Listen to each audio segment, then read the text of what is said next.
இனி வாழ்வதற்கு ஒரு கெதி இல்லை என்ற நிலையிலும் எனக்கு ஒரு விடியல் உண்டு என்று உணர்ந்த நொடியில் என் விதி மாறும். இதுவே இறைவன் செய்த விதி அப்படின்னு நான் சிவன். இப்ப நல்லா கவனிக்கணும். மான் குட்டியோட போகுது. மான் குட்டியோட குணம் என்னன்னா, அது என்ன நடக்குதுன்னு தெரியாது. மான் எங்க போதோ அது பின்னாடியே போகும். எத்தனை பேருக்கு புரியுது? இப்ப அந்த மான் பாக்குது, அங்க பெரிய சிங்கம் இருக்கு. அங்க பெரிய சிங்கம் இருக்கு. இப்ப மானுக்கு தெரியுது அந்த பக்கம் போனா சிங்கம் வேட்டையாடிடும். சரி, இந்த பக்கம் போலான்னு போகுது. பார்த்தா ஃபாரஸ்ட் ஃபயர் வருது, காட்டு தீ. சரி, தப்பிக்கலான்னு இந்த பக்கம் போனா நீர்வீழ்ச்சி. வேற வழியே இல்லாம இந்த பக்கம் திரும்புது. கல்லுக்கு வெளியே ஒரு வேடம் ஒளிஞ்சுன்னு அம்போட இருக்கான். என்ன இருக்கான்? அம்போட இருக்கான்.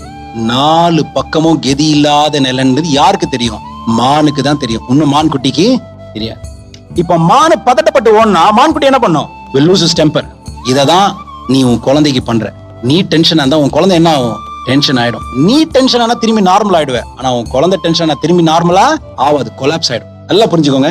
இப்ப அந்த மானுக்கு ஒரே ஆப்ஷன் தான், எப்படி இருந்தாலும் சாவ போறோமா, சரி நிம்மதியாவது சாவோன்னு சொல்லிட்டு பதட்டப்படாம புல்ல மேயுது.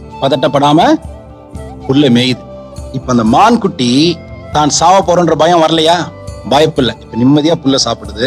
அன்எக்ஸ்பெக்டடா இடிமின்னலோட மழை வருது. என்ன வருது? காட்டு தீ அணைஞ்சுது. அந்த இடிமின்னல் வந்ததுல இவன் அதுல டிஸ்ட்ராக்ட் ஆகி இவன் விட்டான். பாத்தீங்களா? இந்த அம்பு சிங்கத்தை தொலைச்சிருச்சு. இப்ப 4 பக்கமும் வலி இல்லாத மானுக்கு நிம்மதியா இருக்கணும்னு முடிவெடுத்த அடுத்த நிமிஷம் இயற்கை 4 பக்கமும் வலி.